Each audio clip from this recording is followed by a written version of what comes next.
Nick Cody joins us now. Nice to be here. Yeah. What a day to be on the show, World War III and some floods and get the comedian in. All right. Yeah, make us laugh. I feel like the wolf in Pulp Fiction. Just got a tough job ahead. I did laugh at that, though. Are you still getting around in the Forester? Yep, still got the Subaru Forester. It's only 7 years. I thought it had ages to go, and then last week we got told it needs a new pollen filter, which sounds like a stitch-up. I just said I'm going to take my... pollen filter? Yeah, a pollen filter. Really? I'm just going to take my sneezy family elsewhere for business this time.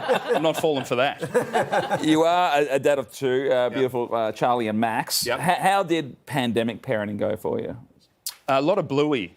Yeah. Just a lot of Bluey in the house. Big fan of Bluey. We love Bluey. Parents, of course, get a bit angry with Bluey. Like they think the parents in Bluey, Bandit and Chili. And I love the mum, by the way, more Chili, you know. But I love her. But MILF. They feel bad. Not quite sure about that. They feel that the parenting in Bluey is too good, and they write articles about it, which I think really sums up how tired young parents are. That you're watching a cartoon dog. You think you're better than me? Dad, no. Get my laptop. I'm writing a blog. Well, the show is called Classic Cody, which sounds very fancy for you. Yeah. Is it a fancy show? No, it's not a fancy show. I'm a man from Hoppers Crossing, so it's more it's more like how we'd say Target back in the day to sort of spruce things up a bit. Ironic. Yeah, a little bit of irony. There's no French coming out of this head. That'd be very odd. But apparently you didn't even want to come on to plug your own show. No, because I feel like comedians get on the show and they just talk about themselves and what they've got going on. But I'd prefer to help other people out. Like I've got a mate, DJ Shergs. He plays at the Lame Duck most Saturdays. You know, he'd never get a run on here. I do radio with a little radio newcomer. Her name's Fifi Box. I hope I'm saying that correctly. She's got a kids book, Minty May Gray. There's not even one fart in there, so she's messed that up a bit. But no, I do have to get this back. This is Charlie's nighttime book, so it's going to be a rush home. I can't believe it.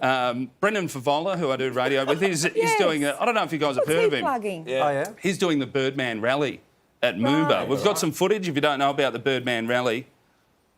There's some people that are stacking into the Yarra. And we know Fev, there's a good chance he's going to do it from a different vantage point. He's going to run nude out of Crown Casino and jump in.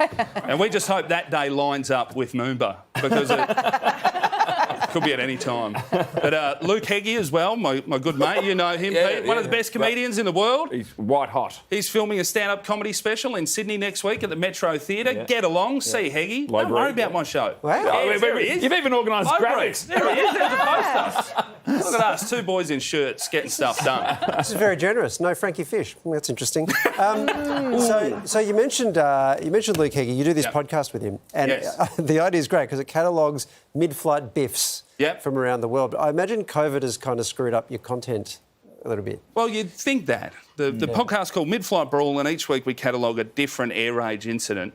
But when your business model is set on people being dickheads, it never ends. And in the last 2 years, there's been the most amount of air rage incidents in the history of flight. Oh. Yeah. Who would have thought? Just a Put couple a of masks. mask on. It's a mask, and people start throwing. It is wild. But we've got over 100 episodes so far, and it's all backgrounds: first class, business class, economy, all airlines, all parts of the world. Wow. People are just punching on. I think it kind of lacked class the way you plugged your own podcast there at the end. But apart from that, it was halfway through all those other plugs, I thought, no, I've made a big mistake. All right, well, I'm going to do one for you now. The show Nick doesn't want to plug is called Classic Cody, and he's touring it around the country next month. Head to our website for more details. Nick Cody, thanks for joining us. Thank you very much. Thank you.